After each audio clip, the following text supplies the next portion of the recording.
eu sou o Lucas, eu sou formado em design gráfico desde 2010, mas tenho uns 6 anos mais ou menos que eu já estou trabalhando como designer instrucional, e acho que mais do que isso, meu currículo que eu tenho que falar é que eu sou um grande nerdão, né? Vocês podem ver que atrás tem um monte de revistinha, boneco, jogo, né?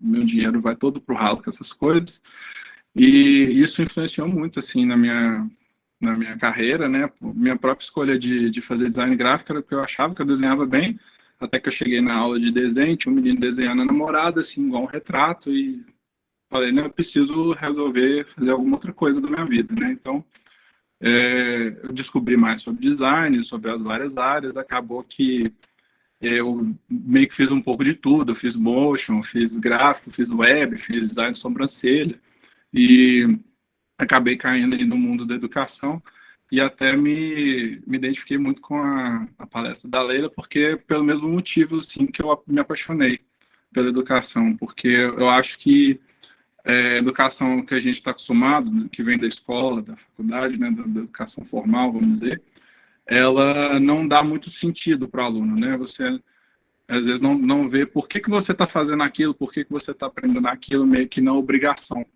Então, quando eu vou criar alguma coisa, né, principalmente relacionado a experiências de educação, eu tento dar esse sentido para as pessoas e tornar essa experiência o mais agradável, o mais legal possível.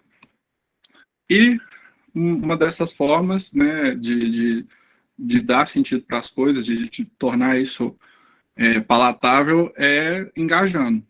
Então, para começar a nossa conversa aqui, vou falar um pouco de jogos, né, que estão relacionados com gamificação. E aí a gente está vendo a primeira tela do primeiro jogo do Mario. Que Mario? Não vou responder, mas foi a primeira vez que o mundo teve contato com o Super Mario, né, no primeiro jogo, e para mim é o melhor tutorial que já foi feito assim, em qualquer mídia.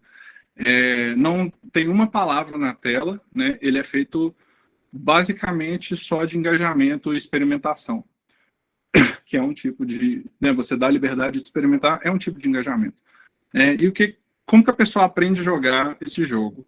Ela tem ali na mão um controle que não tem muitas opções, né? Se a gente pega um controle de videogame hoje, ele tem botão que você vai achar depois de 5 anos que você está com o raio do videogame, né? Mas aí o controle do Nintendinho, que é onde foi lançado o jogo, ele tem um direcional, né, a cruzinha, select start, que não vão fazer muita coisa se a pessoa tentar aprender, tentar mexer ali, né? O start serve só para pausar o jogo, e o botão B e o botão A.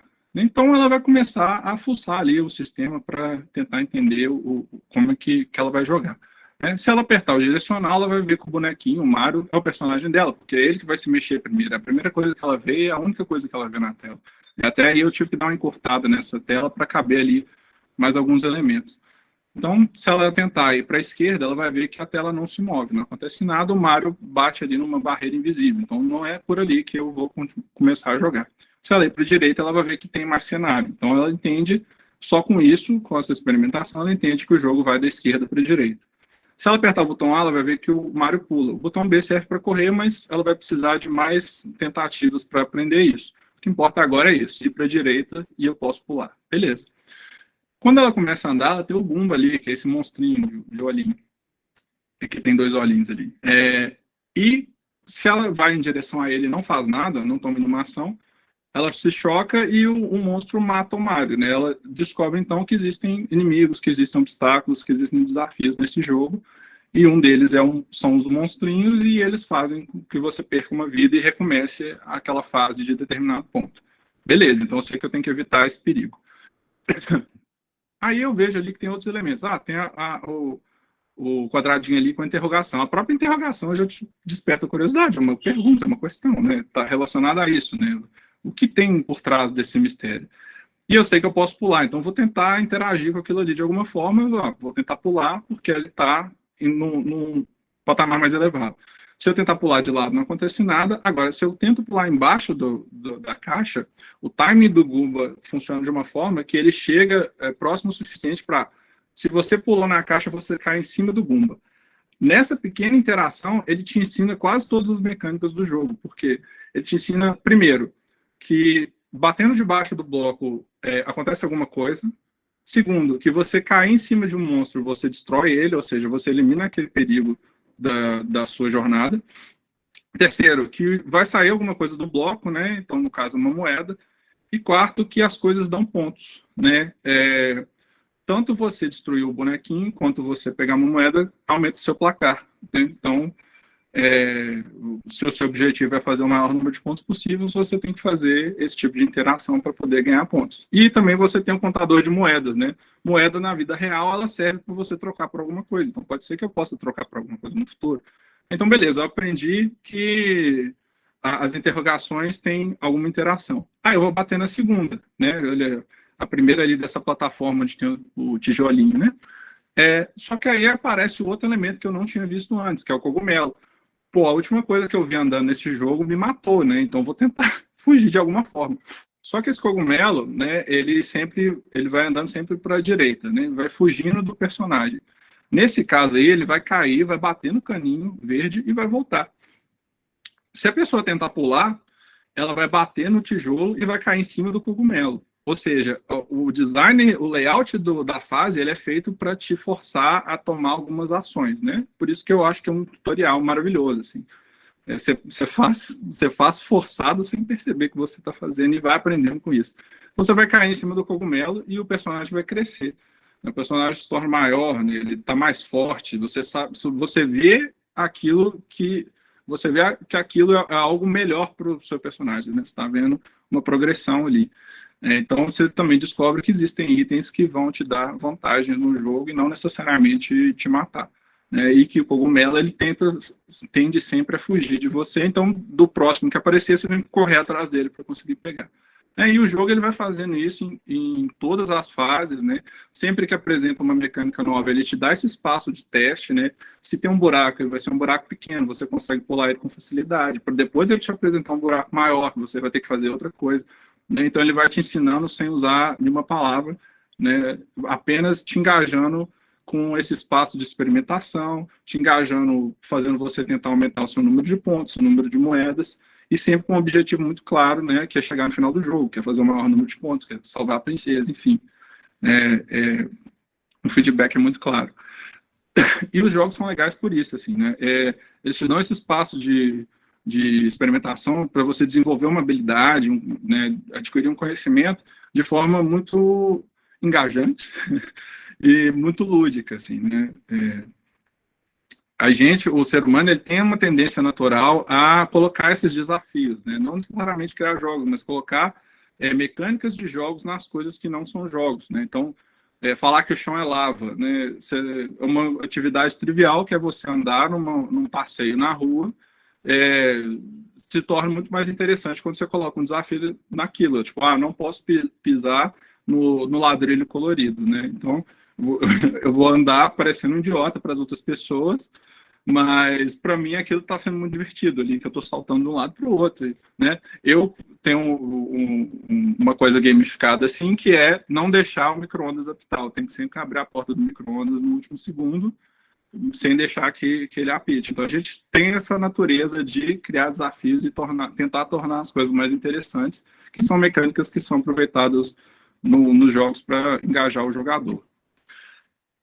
E os jogos são legais, principalmente por esses 4 motivos, né?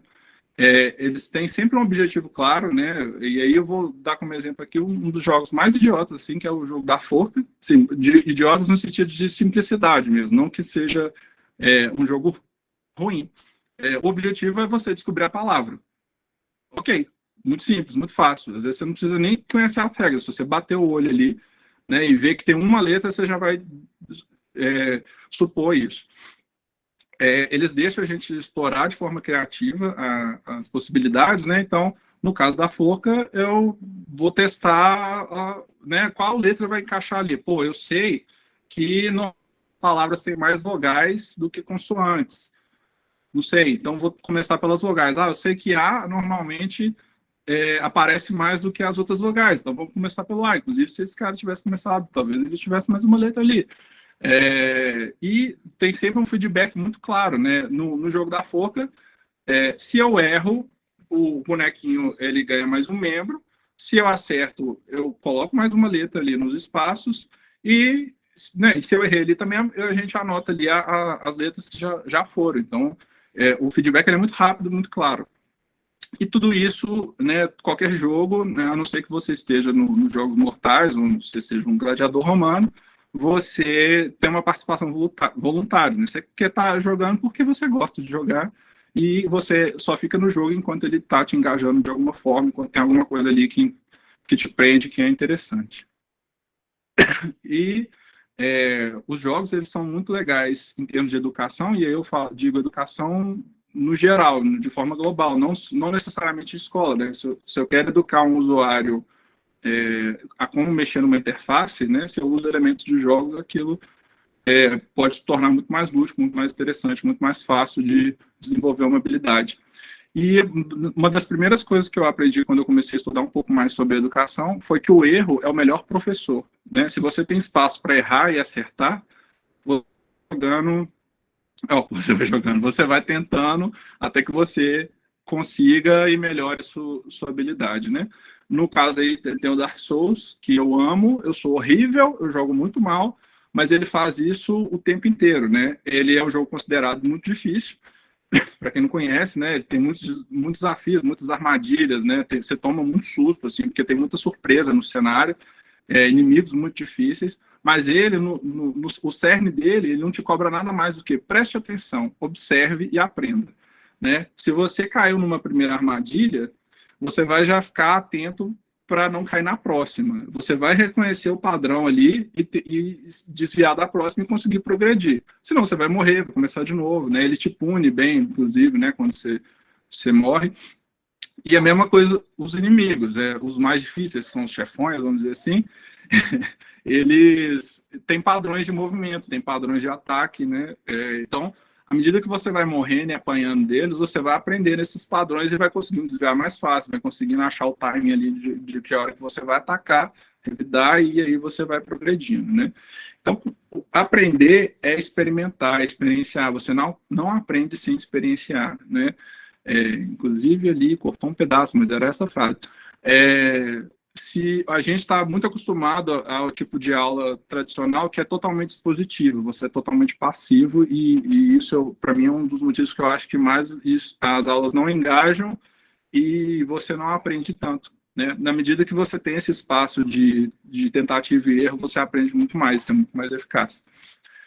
E aí é uma coisa que o Dark Souls não faz tão bem, ou faz de propósito, né? Talvez isso seja o que engaja mais nele, essa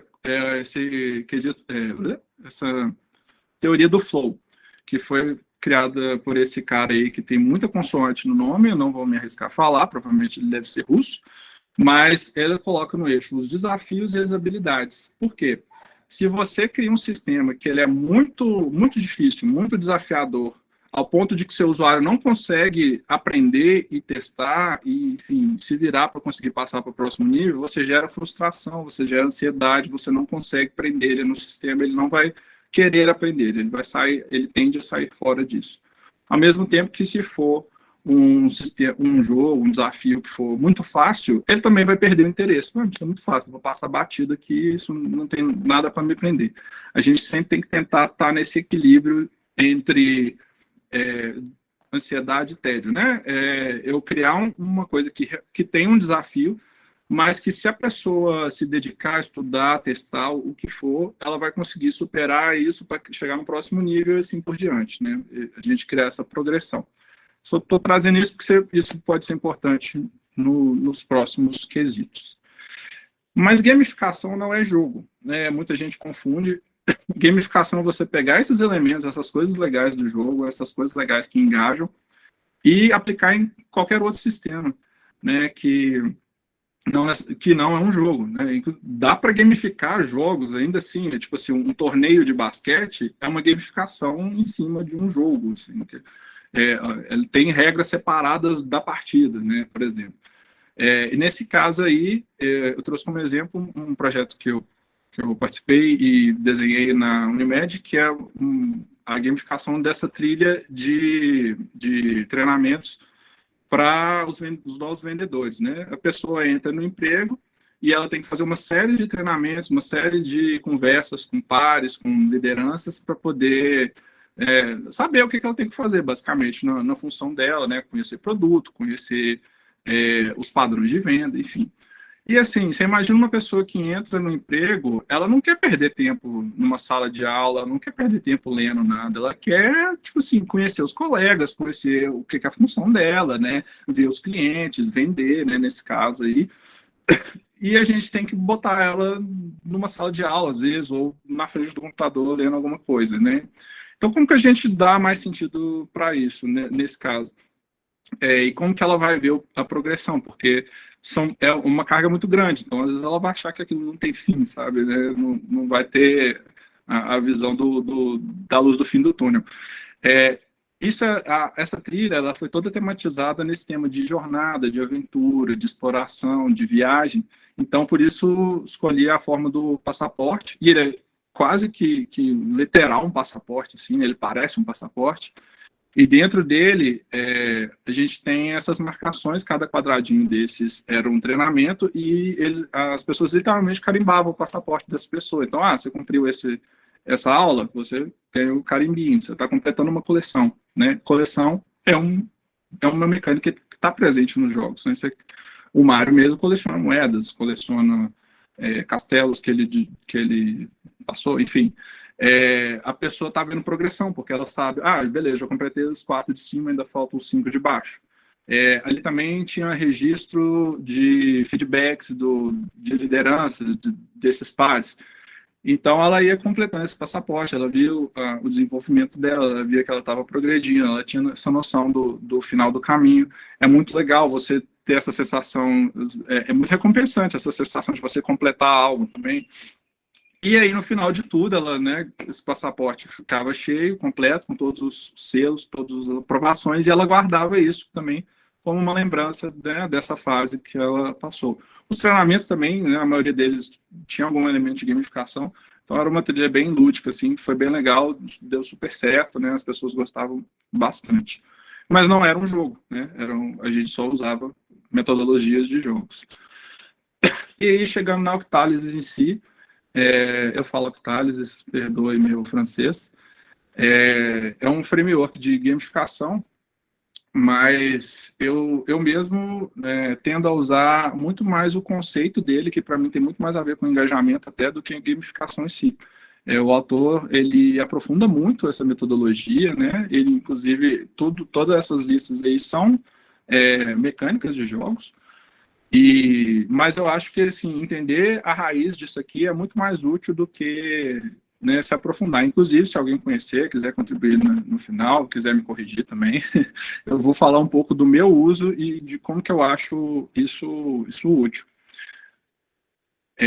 Antes de tudo, assim, a Octavius ela funciona se a gente pensar no que motiva o meu usuário, né, e no que eu quero que ele sinta, independente de para que eu estou usando, se eu estou usando para uma interface, se eu estou usando para um treinamento, né, tem uma franquia de escolas de inglês aqui em BH que se chama Luciana Lana, que o slogan dela sempre foi: pessoas diferentes precisam de métodos diferentes. Eu uso isso para tudo, que eu acho maravilhoso, né? Eu acho, inclusive, tem muita relação com outras palestras dessa semana aí, que é você pensar no usuário.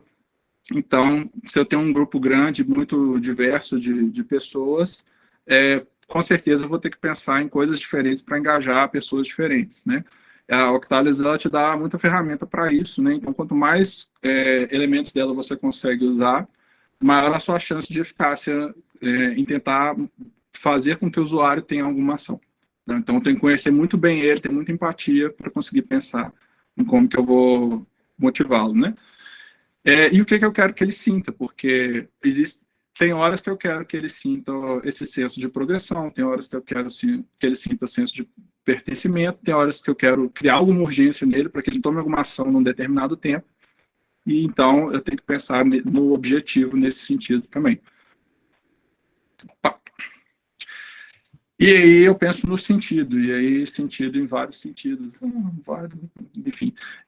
Sentido no porquê. Eu tenho que, isso que eu falei no início, a pessoa tem que ver sentido no que ela está fazendo, então essa motivação tem que estar ligada a isso, né? como que eu vou provocar isso no usuário, e sentido literal, porque esse framework ele é dividido em 8 partes, e cada parte do octógono que ele forma, né, a parte direita, esquerda, cima e baixo, ela tem um propósito diferente, uma intenção diferente, na verdade, do que eu quero gerar de sentimento. Essa é uma simplificação, né, do octógono, ela foi feita pela pessoa que me apresentou essa metodologia, que é o Madu, um amigo meu. Eu dei mais uma mexida para, né, tentar destacar ali cada um desses lados, mexi um pouquinho no nome também. É uma tradução, assim, os nomes em inglês originais são mais ou menos parecidos, mas essa tradução foi mais para a gente tentar trazer o mesmo sentido, né?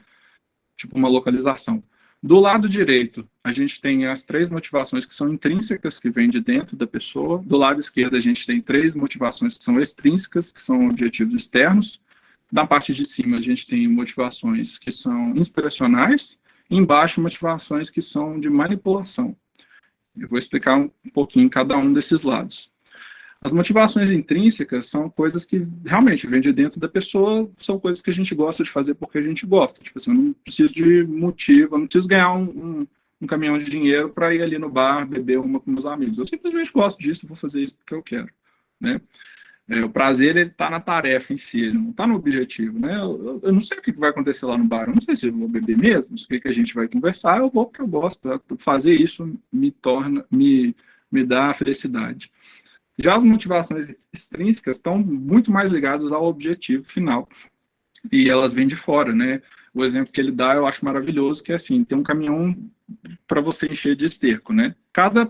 Se eu te falar, é um trabalho literalmente de merda, mas se eu te falar assim, olha, para cada pá de esterco que você colocar nesse caminhão, eu vou te dar $1.000. É o melhor trabalho do mundo, pô. Vou encher quantos caminhões eu conseguir. Eu vou até quebrar o braço e eu vou continuar enchendo o caminhão. Ao mesmo tempo que se depois de certo tempo virarem para você e falar, em vez de 1.000, agora eu vou te dar $1 só para cada pá.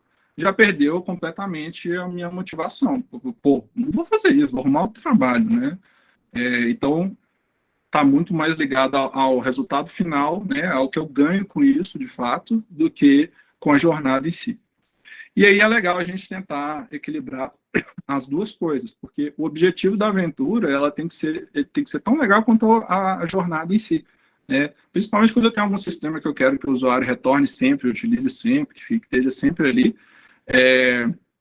Eu tenho que pensar nas duas coisas, no objetivo final e na jornada, nas motivações que vêm de dentro e nas motivações externas.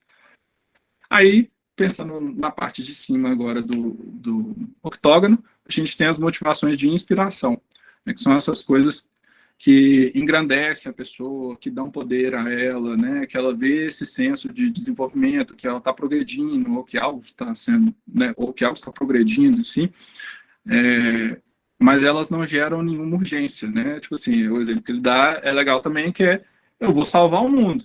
Eu vou ali tomar um café primeiro, né? Hoje eu tomei com preguiça, né?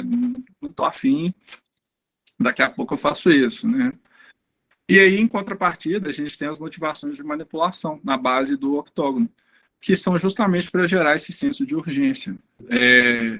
Se eu falasse, olha, beleza, você vai salvar o mundo, mas se você não salvar o mundo até às 2 horas da tarde, vai cair um meteoro e vai explodir e matar todo mundo. Né? Então, criei um senso de urgência.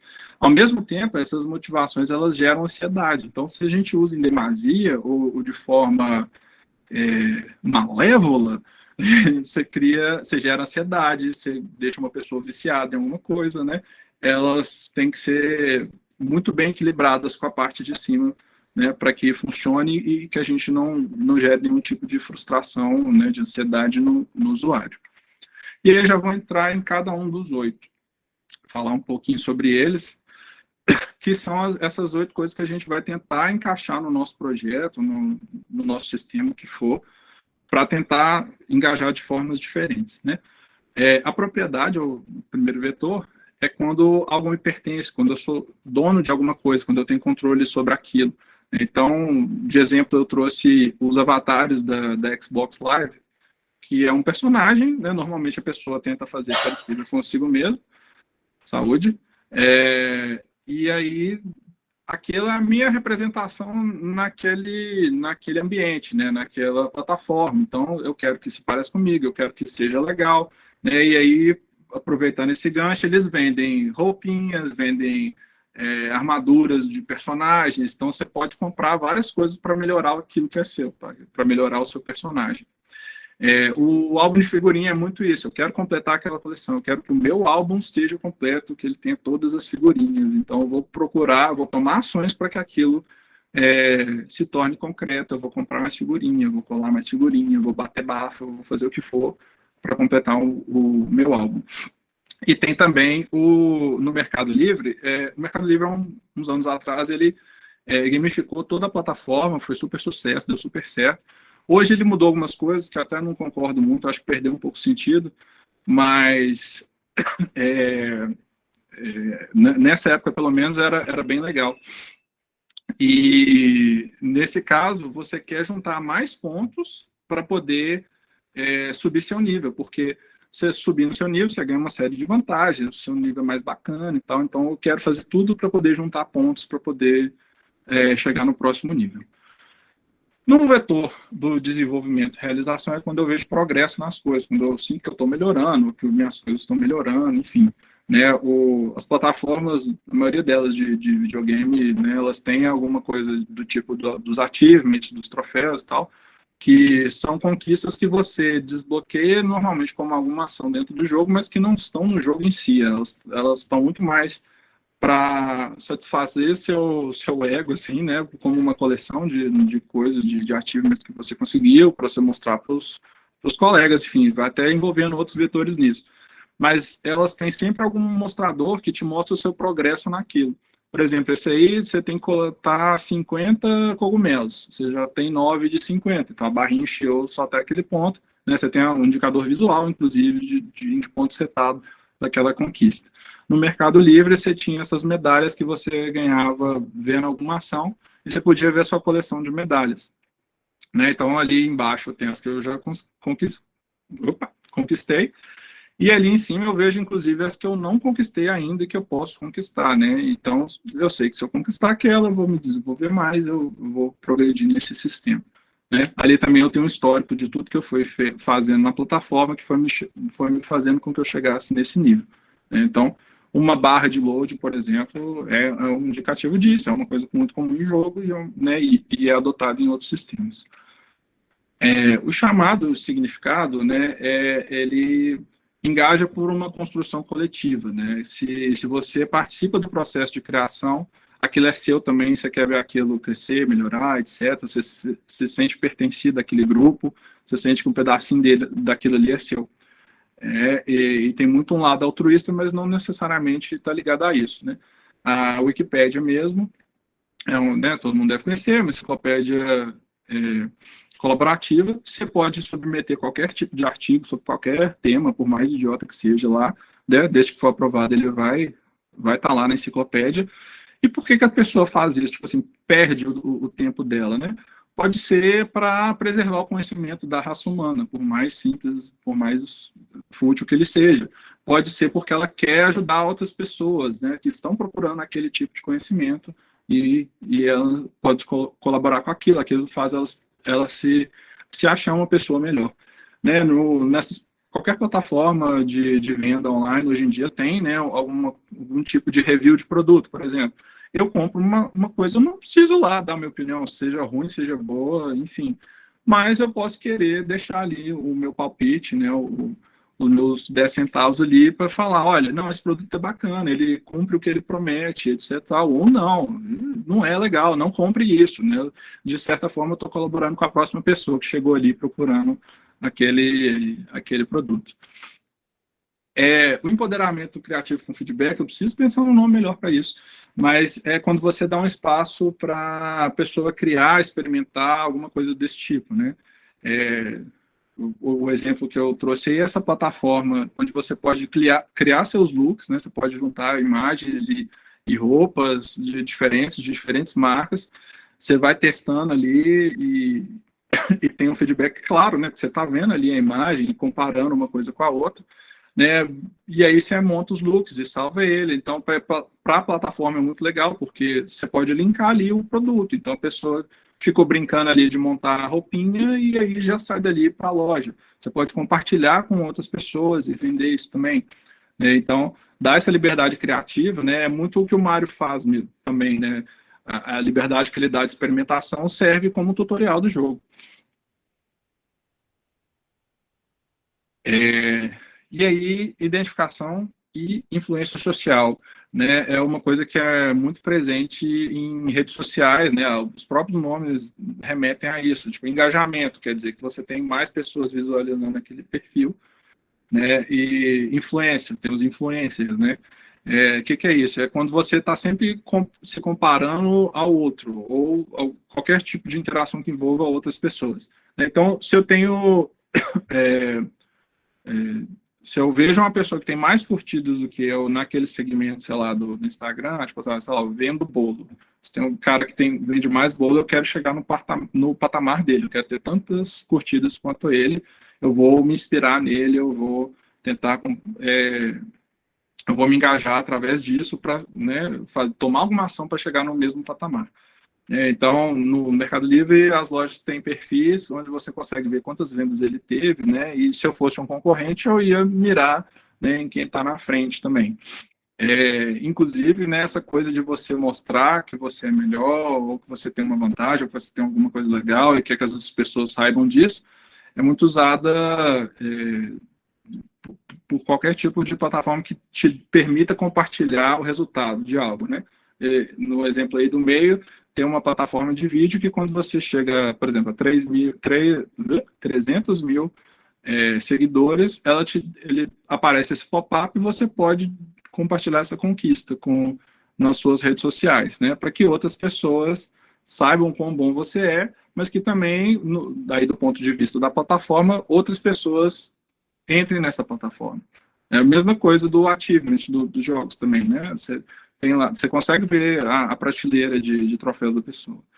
E aí, né, eu acho que Freud poderia explicar melhor, mas nos jogos online eu trouxe esse exemplo que é muito engraçado, porque você sempre sabe que o cara é melhor, né, que ele é mais forte, o personagem dele tem mais poder, quando a ombreira dele é maior, assim. Então, os caras têm uma ombreira gigante, pô, um dia eu vou chegar nesse nível aí, ter essa ombreira bacana, meu personagem vai ser level máximo. É uma forma de influência também. Imprevisibilidade, curiosidade, né, é bem literal até, né? A gente, quando está vendo um filme que você sabe que você pode tomar susto, sei lá, um filme de terror, né, você fica o tempo inteiro apreensivo, porque você nunca sabe quando você vai ter aquela surpresa. Então você está engajado, você está focado naquele sistema, né?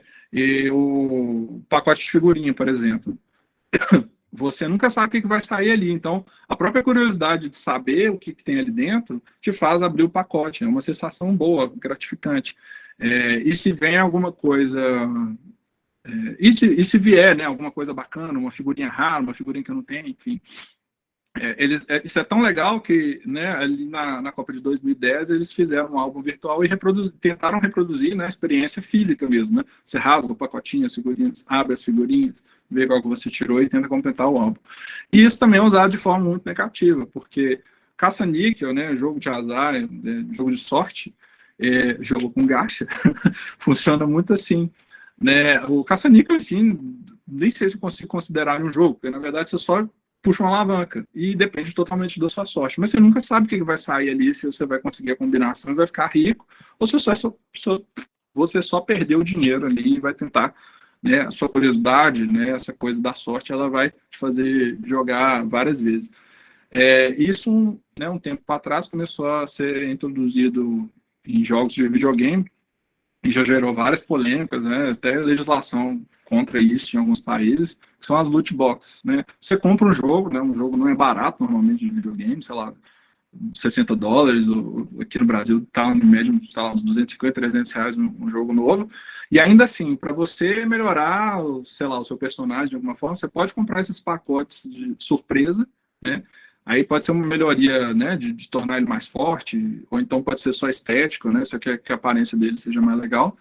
Você compra esses pacotes e vem itens aleatórios. né? Só que, assim, para vir um item raro, para vir o item que você quer, você tem que comprar milhares de pacotes, né? Então, você está gastando dinheiro ali o tempo todo. Isso também vicia, gera um vício, né? Tem a dopamina sinistra ali de você abrir um pacote e sair uma coisa super rara. Principalmente quando é assim, gastei R$ 2 aqui nesse pacotinho, mas saiu um item que custa 500. Então, né, é a coisa da loteria em si. Perda, fuga, também é bem óbvio, né, tá no nome, é quando você pode perder alguma coisa, né? Então você tende a evitar isso, seja uma oportunidade, seja um objeto, seja ponto, seja o que for, né? Essa loja de camisetas, inclusive eu não sei se ela existe mais, mas o design de camisetas deles durava um dia. Você tinha 24 horas para comprar aquela camiseta, ou você nunca mais poderia comprar aquela camiseta, né? Ela te dá um timer explícito ali na tela, tem mais lugares até do site, eu tirei esse recorte ali, mas tinha grande também no banner, assim. Então, você tem 12 horas e 31 minutos para comprar essa camiseta, ou você nunca mais vai ver ela. Então, compre agora ou fique chupando o dedo para sempre. Ele coloca um senso de urgência na coisa. Eu não quero perder essa oportunidade, então eu vou tomar uma ação para não perder essa oportunidade. Da mesma forma, o Mercado Livre, os seus pontos expiram, né? Se você conseguir um ponto hoje, não quer dizer que ele vai valer para sempre, né? E cada compra sua conta pontos, mas durante um determinado período de tempo. Então, eu tenho que continuar comprando para poder manter meus pontos, para poder manter meu nível, manter minhas vantagens. Isso gera um ciclo também, né? Escassez e impaciência, do lado da escassez é quando eu tenho alguma coisa muito rara, muito exclusiva, muito única, né? O nível lendário do Mercado Livre. Não é qualquer um que tem um nível lendário. Eu sou uma lenda do Mercado Livre. Só eu e mais meia dúzia de pessoas temos esse nível. Isso gera engajamento. Eu quero adquirir essa coisa. Eu quero adquirir isso que é único, exclusivo, que só eu posso ter, né? Nesse jogo, o X Infinity, eu não conheço muito, mas, né, pelo que eu pesquisei, ele é como se fosse um Pokémon, assim, só que cada personagem do jogo, ele é feito de NFT, nem sei se essa frase faz sentido, mas ele é um NFT, então é um bicho único, assim, é uma programação única, e se o bicho sair para você por algum motivo com, sei lá, status bons para o jogo, ele é super forte, super único, ele é mais do que exclusivo, né? Então, na home do jogo, eles colocam, olha, a gente já teve player que vendeu o bichinho por quase US$ 1 milhão, né? O que você está perdendo se você não jogar isso aqui, né? Já quase 3 milhões de pessoas estão jogando, né? Gera uma movimentação muito grande nesse sentido. A pessoa vai continuar a investir dinheiro para pegar mais bichinhos, para tentar pegar um bichinho raro, né? Vai vender o bichinho ali por US$ 1 milhão, enfim. E no sentido da impaciência, quando você posterga alguma recompensa, você também deixa a pessoa pensando naquilo o tempo inteiro. Então, tipo assim, olha, eu vou te dar esses US$ 1 milhão aqui, mas é só daqui a um mês. Boa sorte até lá. Lide com a sua ansiedade, né? Tem muitos joguinhos que fazem isso, né? Esses joguinhos de Facebook, né? Esses que antigos e tal. Que assim, você tem 50 pontos de energia, se você gastar essas energias, só amanhã que você vai ter mais 50. Ou então você pode pagar aqui US$ 2 e a gente repõe essa energia para você. O que você acha disso? Então você vai pagando para não ter que esperar esse tempo, né? Você gera uma impaciência na pessoa. E aí, voltando àquela pergunta, como que eu quero que os usuários se sintam, né? Eu tenho que escolher quais vetores eu vou usar, se eu vou usar todos, mais, menos, em qual intensidade, né? Então, por exemplo, os de ansiedade são muito perigosos nesse sentido, que eu não quero deixar ninguém viciado em nada, não quero que ninguém morra de ansiedade. Eu estou equilibrando motivações intrínsecas e extrínsecas, né, para que o objetivo seja tão bacana quanto a jornada, e nesse sentido de manipular e inspirar de formas adequadas para que também eu não deixe o usuário muito solto, né, faça o que ele quiser no tempo que ele quiser, mas também não gere essa ansiedade, né, então tem que equilibrar essas quatro coisas. E aí eu trouxe um exemplo que, na minha opinião, usa todos os 8, assim, de certa forma, Eu, como eu disse, sou um grande nerdão, muito fã de Pokémon. Para quem não sabe, hoje Pokémon é a franquia de entretenimento que mais vale no mundo, mais do que Star Wars, Disney, Harry Potter, qualquer coisa. Ali no final da década de 90 surgiu o jogo, que é meio que a base, né, do conteúdo do Pokémon. A partir dos jogos principais vão saindo outras coisas. E logo depois criaram esse jogo de cartas, que é um trading card game, né? Existem outros, o mais famoso talvez seja o Magic, talvez o próprio Pokémon, mas o Pokémon foi inspirado no Magic, que nada mais é do que um jogo de cartas, onde você coleciona cartas e monta baralhos com elas para jogar partidas, né, de 2 jogadores. Mas você pode só colecionar, como se fosse um álbum de figurinha mesmo. Você lançou uma coleção, né? As coleções são lançadas mais ou menos de 3 em 3 meses, tem um número limitado de cartas ali dentro daquela coleção, né? Cada coleção ela tem raridades diferentes de cartas. Eu posso transformar isso numa coleção normal, como se fosse um álbum de figurinha, ou posso querer jogar, ou posso fazer as duas coisas, né?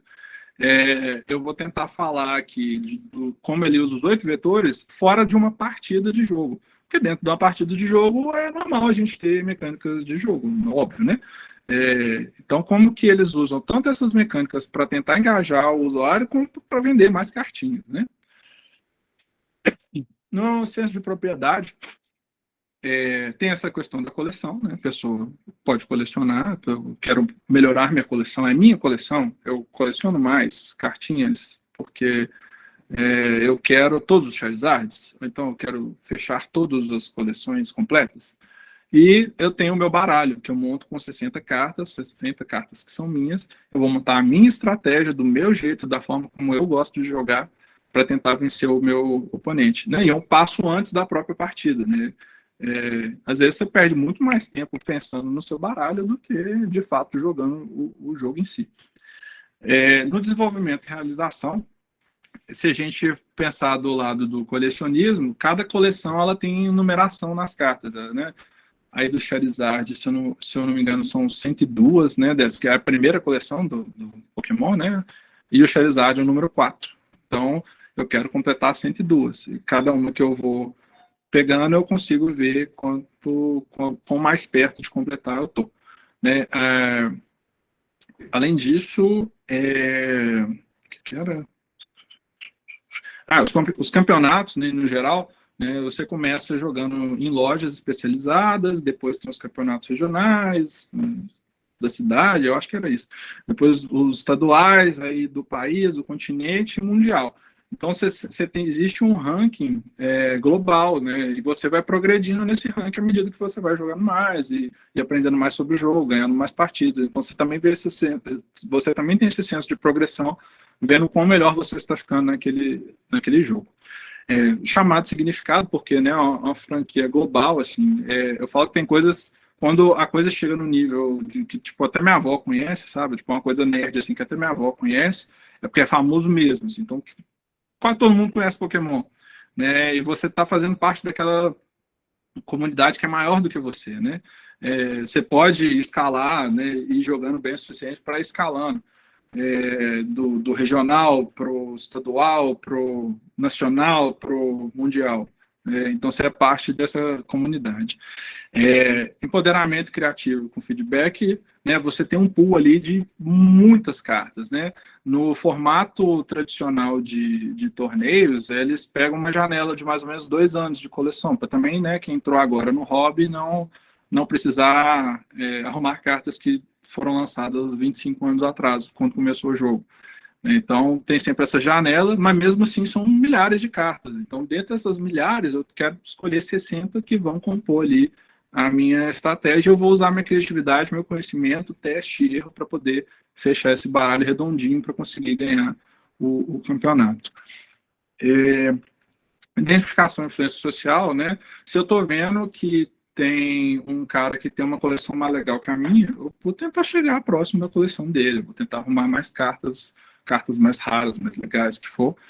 Ou então não, eu vejo que o campeão mundial usou um baralho com essa carta, então eu vou copiar ele, né? Ele está me influenciando a montar o meu baralho, né? Aquilo que é meu, para poder tentar chegar no mesmo patamar que ele está, né? Então, nesse sentido, também tem essa identificação. Imprevisibilidade e curiosidade, né? O jogo ele também funciona igual um álbum de figurinhas. Você compra os boosters, que são esses pacotinhos com determinado número de cartas. Pode vir uma carta ali que custa 10 centavos e pode vir uma que custa R$ 400, né? Então, você nunca sabe o que você vai tirar. E é muito recompensante. Assim, eu sei porque eu, de vez em quando, abro meus pacotinhos e, assim, quando sai uma carta rara, eu digo, nossa, que legal e tal. E, inclusive, eu não vendo para ninguém, porque eu acho tão legal que acaba ficando na minha pasta, enfim. Então tem isso, né? Perda e fuga. As coleções, elas têm uma tiragem limitada, né? Então, né, se eu não comprar no período de vida dela, vamos dizer assim, pode ser que daqui a alguns anos fique muito rara de achar, né? As cartas até valorizam muito por causa do tempo, né? Esse Charizard aqui, ele é da primeira coleção e hoje em dia vale milhares de dólares, assim, porque é muito escasso, né? Por causa justamente dessa perda de você não conseguir comprar mais esses pacotinhos da primeira coleção.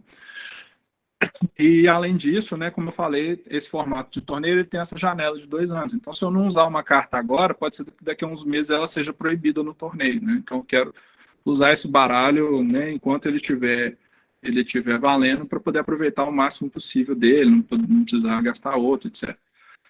Deixa eu só mudar um negócio aqui que eu coloquei na frente. Escassez e impaciência, como eu falei, as cartas elas têm raridade. Né? Então, se eu preciso tirar uma carta rara, eu vou comprar mais pacotinho. Basicamente é isso, né? E isso, inclusive, costuma ser muito negativo do ponto de vista do jogador, porque para montar um baralho, às vezes eu preciso de uma carta que é mais rara. Então, ou eu vou comprar ela né, separada no mercado por um preço muito mais alto, né, R$ 200, R$ 300, ou eu vou comprar pacotinho até conseguir tirar ela na quantidade que eu preciso, né? E aí, assim, né, tem cartas que foram lançadas só para vencedores de um torneio do Japão em 1997, 98, que só 3 foram criadas no mundo, e aí a carta chega a US$ 1 milhão, sabe, para uns US$ 900 mil, de tão rara, de tão exclusiva que ela é, né? Então, assim, é só um exemplo, né, de como que eles utilizaram esses 8 vetores. Eu espero que, né, tenha ficado claro, mais ou menos, assim, para que serve essa metodologia, né? A partir dessas intenções, né, a partir desses sentimentos que a gente programa, né, que a gente espera que o usuário tenha utilizando a metodologia no planejamento. Você pode escolher mecânicas de gamificação, e aí tem, né, vários outros materiais que são legais de ler, né, porque às vezes a gente resume gamificação a colocar ranking nas coisas e pontuação nas coisas, ou dar medalha, e não é só isso, né, o próprio título do Octalysis do livro, ele fala isso, né, sobre medalhas. Tem muita gente que não se engaja em nada que é competitivo. Eu mesmo, eu amo jogar, amo. Já joguei Pokémon, já jogo um jogo de Dragon Ball de cartinha também, acho maravilhoso, só que esse aspecto da competitividade não me pega, simplesmente. Né? Eu não estresso minha cabeça tentando ganhar, eu gosto de jogar, eu gosto de montar baralho, eu gosto de ver a mecânica funcionando durante a partida, então não me pega. Né? Então, se eu coloco uma ação, igual eu já presenciei, né, e eu achava até engraçado, uma ação de treinamento de segurança na empresa. Tem um ranking aqui. Cada ação que você cumpre, você ganha ponto. No final, eu acho que eram os 5 primeiros ganhavam vale do iFood de R$ 200. Só que se você perder uma ação, se você perder 2 pontos durante essa campanha, você já cai lá para milionésimo do ranking. Então você nunca vai ter chances de ganhar. Então você já perdeu o engajamento do cara na primeira semana, sendo que era um programa de 2 meses, sabe? Então não funciona. Por isso que eu falei logo no início, a gente tem que entender, né, nosso usuário, e usar a gamificação para tentar cobrir o máximo de tipos de engajamento possível dentro do perfil daquela galera ali. E então, espero que vocês tenham gostado, né, espero que tenha ficado, né, pelo menos o gostinho aí da Octalysis, né, como eu disse, é a forma como eu utilizo mais, que é nesse quesito mais conceitual no pensamento de como planejar as ações. E se tiverem alguma dúvida aí, por favor, compartilhem. Muito obrigada, Lucas. Se alguém tiver mais alguma dúvida, pode mandar aqui ou mandar no Hub. Diga, Diogo. Na verdade, assim, nem é com relação à própria apresentação, que, por sinal, foi muito boa, tá? Parabéns aí, Lucas. Obrigado. Mas, assim, eu fiquei com dúvida, principalmente nessa parte do card game. Com a pandemia, eu notei que, por exemplo, assim, os card games, eles tenderam a virar mais online do que físicos, né? Você acha que isso vai ser uma tendência daqui para frente, que eles deixem realmente de ser físico e virem só online, por exemplo? Tipo, o próprio Magic deixar de existir as cartas físicas? Cara, eu acho que, como eu disse, você engaja pessoas diferentes. Eu mesmo, para mim, a experiência de abrir um booster não tem nada comparado ao digital, sabe? Porque tem o tato, tem o cheiro da impressão, né? Ainda mais, né, vindo de design, assim, né? Criaram Essa até parte de produto. Pois é. O booster, né? Online, no caso, né? Tu pega o booster não, e abre. não é o mesmo sentimento, mas do ponto de vista, por exemplo, de jogador, eu joguei muito Pokémon online durante a pandemia. Eu estava comprando as cartas antes da pandemia começar, e começou, eu comecei a jogar online, então eu tinha as cartas físicas, mas não fazia nada com elas, a não ser ficar sentado vendo meu álbum, assim, né, minha coleção. E mais jogar mesmo, eu jogava digital. Então, eu acho assim, e eu já ouvi muito isso de vários jogadores, né, inclusive agora no Dragon Ball, que não tem ainda uma versão digital, mas, né, já conversando sobre isso, se tivesse tal. E muita gente fala isso, assim, pô, para mim é outra experiência, cara. Sentar ali na frente da pessoa, conversar, trocar ideia e botar minhas cartinhas físicas e montar meu baralho e colocar tudo no sleeve bonitinho é uma coisa muito mais legal tal do que o digital. E já ouvi o contrário. Falei, não, para mim é muito mais prático, cara. Eu sento ali na hora do almoço no meu computador de serviço mesmo, abro o Magic, abro o Pokémon e jogo ali uma partidinha, 15 minutos, ó, fino. Né? Não tem esse trabalho de carregar a carta, de comprar carta cara, né? Digital, sei lá, pode ser mais barato. Então, acho assim, como tudo, depende do usuário, sabe? Eu acho, inclusive, que eles estão muito nesse caminho, assim, vamos pegar todo mundo em todas as pontas. Vai ter o cara que vai preferir o digital, tem um digital aqui para você, tem um cara que prefere físico, tem um físico. Dentro do físico, tem esse formato aqui que você pega desde a primeira coleção até agora. Então, se você tem sei lá, um iate para investir no seu baralho, parabéns, cara. Se não tem esse formato aqui que é só com carta de menos de $1. Então, se diverte, mano, vai lá, entendeu? Sim. Respondendo um pouquinho você também, Diogo, eu sou streamer e tudo mais, então eu consigo falar um pouco do Magic, e eu tenho um canal e já organizei torneio para, tipo, 200 pessoas, é um ramo que eu conheço bastante. E com a pandemia, o que aconteceu é que muita gente está jogando através de webcam, porque a plataforma real, física, de você ter as cartas é muito melhor do que você jogar online numa plataforma online, porque você joga com as suas cartas, entendeu? Entendi. Eu, por exemplo, faço streaming, é meio que uma gray area ali, porque você tá com as suas cartas no físico, jogando via webcam com o pessoal online. Então, tipo, é uma mescla. Então, assim, eu acho que tem espaço para tudo, cara. Como o Lucas falou, teve muita gente que foi para o full 100% online, tem gente que foi para online via webcam, e tem gente que só gosta de jogar indo na lojinha, encontrando com os amigos, jogando na cozinha, e é isso, sabe? Tipo, e isso não vai morrer, saca? Tipo, até hoje, eu sou uma pessoa que adoro, saca? Tipo, juntar a galera e falar, vamos jogar? Vamos! E aí a gente sempre joga. Tem público para tudo, eu diria, sabe? São experiências muito diferentes, com estímulos muito diferentes, né? Legal. Um não vai matar o outro, acho que nunca, cara, sabe? Eu também acho que não. Só vai agregar e aumentar, saca? Tipo, olhando para jogo como um todo, assim, sei lá. Obrigado. E parabéns novamente, Lucas. Muito boa apresentação mesmo. Obrigado. Também acho, Altair. Tinha uma pergunta aqui do Leandro, não sei se ele saiu no chat, mas agora não sei se já saiu do contexto a pergunta. Não, até que faz sentido também. NFT faz parte desse contexto também, se existe NFTs para assegurar que você tem uma carta com raridade, esse tipo de coisa no digital, né? Cara, eu não entendo muito de NFT. Pelo pouco que eu entendo, e desse jogo que eu usei como exemplo, você cria esse senso de escassez, né? Você tem aquilo ali que é único, exclusivo e limitado, e ainda mais quando está dentro do contexto do jogo, onde isso pode te dar alguma vantagem em relação a outro jogador, é muito forte, né? Tipo assim, né? Quem joga card game sabe disso. Tem o cara que é o riquinho da loja, que ele vai ter todas as cartas mais caras porque ele pode, né? E às vezes você joga melhor, mas você não tem acesso ao mesmo baralho que ele. E aí, nesse sentido, eu acho que sim, cara, pode ser uma mina de dinheiro, porque imagina no Pokémon mesmo, né?